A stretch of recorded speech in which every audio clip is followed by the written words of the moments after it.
Airbnb gift cards are a great way to treat someone to a unique travel experience. Here is how to use them effectively. Step 1. Purchase an Airbnb gift card. Choose a retailer or the official Airbnb website to buy a gift card.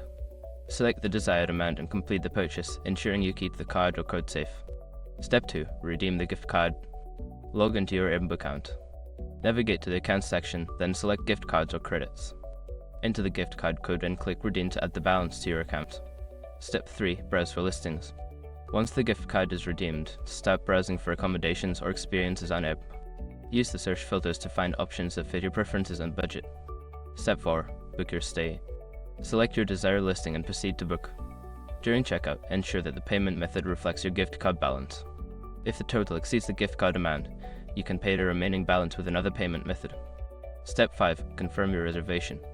After completing the payment, you will receive a confirmation email.